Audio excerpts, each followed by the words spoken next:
Hello, hello. It's Dwarven Mustache here. Yeah, yeah. This is the second time I've had to film this because of nuisance camera shenanigans. But yeah, hopefully things are going to go all right this time around. And what I'm going to do is trying to cut out some of the borders and stuff. But yeah, I'm doing a sort of an unboxing of what came in the Oakbound Studio advent calendar. You might have seen some of the shorts I shared and stuff of as I opened stuff up each day, and I thought I'd sort of collect everything up and show what sort of came in the actual box and stuff. Because I plan to do a few games and stuff and all that, and as time goes by, and I thought do a combined a sort of a belated unboxing, as it were, and show what's actually sort of all the stuff together that was in the actual box set. But yeah, here we go. This is what it all looks like. This is all packed in to this, and I really enjoyed it. Open it and stuff because I've cut all the doors off because those are actual in-game components and stuff themselves. But yeah, you can see all the QR codes. Don't call them VR codes. Don't call them VR codes. QR codes. Yeah, and those led to little bits of links and stuff, and it was just sort of really delightful and stuff. And yeah, you cut the back off, and well, that's inside the box and stuff. That's sort of you cut the back off, and that's sort of what's inside. But you get that bit is. Oh, here we go. That's the main floor tile and stuff. And I think some of the later missions you cut the components out and stuff to make it a bit more of a thing. So it's very much sort of in the style of like Dungeon Saga and Hero Quest and Warhammer Quest and things. And it's I sort of wanted to do a bit of a series of games and stuff, and actually film me playing the sort of there's a sort of a little campaign involved within it all, and I'm thinking about playing the actual full campaign of it and videoing each little game and stuff, and going from there and stuff. So yeah, because on the VR codes you get some of the profiles of all the models, but I'll get onto those in a moment. But yeah, you get enough because you get the two different sorts of dice. Four different sets of coloured dice, and each colour's significant within the game. So some is just trackers and stuff, you get lantern tokens. I think I counted them up that there's 13 of these. These came on the back of the doors, on the back of the windows, and you get a load of lanterns. I think there's about 10 lanterns, and I'll try and shuffle them across, but you can just see. I should really probably have prepared this beforehand. But there's at the bottom, you can just see the white border of the tokens at the bottom. There's a potion. There's a treasure chest, and there's a cauldron token, and they're all sort of specific sort of stuff within the game and stuff. And yeah, it's to add an extra bit. But yeah, the lanterns and stuff, there is a purpose to them, and you can see further and stuff, and it's all very nice. But yeah, these are the rest of the doors, and the standees are sort of within. Yeah, they're sort of included behind couple of the windows. But you can see there's different sorts of doors and stuff on these, because there's trying to this is trying to get the camera to stop shaking a bit. That's an ordinary door, and you have to take an action to actually open it. and you can only go through doors. But yeah, there's this sort.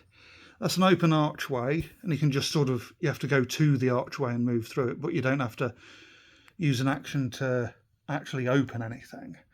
But here we go. There is. That's a reinforced door, and you can only they are lockable. You have to have a key for that, and normally it's only the gnomes that have the keys for those. So there are fewer gnomes, but they get that advantage at least, that they can actually lock doors behind them and use doors that the goblins can't. But yeah, and now on to the actual bits and stuff. Yeah, you can see yeah, he's the boss model, and I'll probably go into him a little bit as I play the games and stuff. Yeah, 2-part miniature. Wings are separate, and yeah, I'll yeah, yeah, it's and here are the names. I'll try and steady the camera. Yeah, I've not put any base. Well, I've done the basing material on the actual bases. Going to do mud and stuff, but yeah, full metal models and stuff. They're all the models are metal, and yeah, there's actually a difference between using an axe, a mace, and a sword. It's quite cool that there's that difference. But yeah, it's there's those. Trying to, yeah. I have an urge to paint them up in Judge Dredd colours because gits and shiggles. Yeah, but you know, mostly black with some yellow shoulders and green bits and stuff, you know. But yeah, and then you got the goblins. You get 10 goblins all in all, and there is a difference between the axe, similar to with the gnomes. There's a difference with the spears. He's gone wonky. So here we are. Yeah, that's the front, and pair with the back and the front. Yeah, proper night goblin sort of style. But yeah, there's I'm going to have fun painting those up. I might do sort of maroon robes, because I think that might be quite fun. No particular reason, but I just think, you know, maroon robes for maroon robe reasons. But yeah, yeah, and that's pretty much it. I got a bit excited, assembled them and did the basing and stuff. But yeah, that's all you get in the calendar. What I am planning on doing in this sort of series is I'm probably going to do a video showing the models off once I've painted them. And then I'll get into filming a few games, a few of the campaign games for this. And I'll upload those shortly after when I've done those.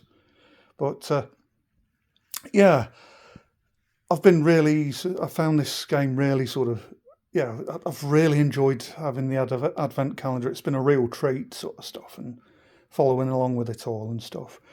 But yeah, I'm under the impression that there is an actual game set of this stereotypical sort of, you know, game in a box sort of stuff, you know, like Hero Quest was, Dungeon Saga was, etc., etc.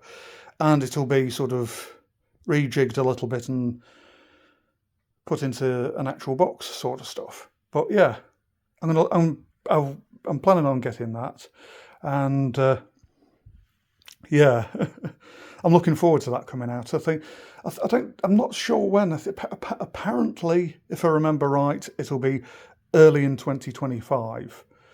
There's no name confirmed for the actual thing, but I know.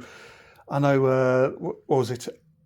There was Woods Quest and Oak Quest were nicknames for for the game and stuff. So, but I don't know if they're going to use it. It's up to them. Those are just sort of nicknames at the moment, and yeah, I don't really want to sort of and it might be released in the first half of 2025, but I'm going to enjoy playing this in the meantime. And I've got a lot of gnome dwarves as it is already, and I can expand the game a bit.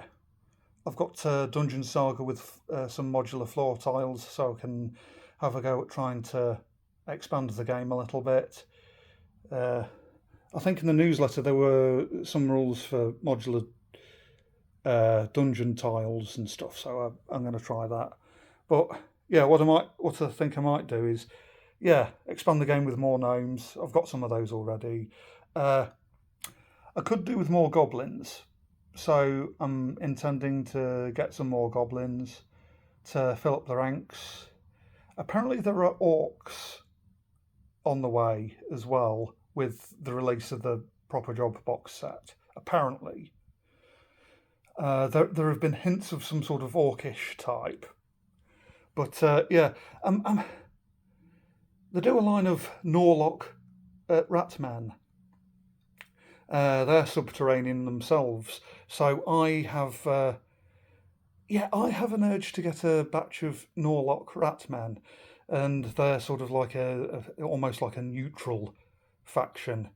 They've got underground caverns and canals and stuff, and a network underground, and the trade and stuff. Using that, it's a whole hidden underworld sort of stuff, a bit like with more famous ratmen. But yeah, I'm probably going to get a batch of them and then sort of see if I can transport the rules from the woods into this. It's the Woods Light rules system, so yeah.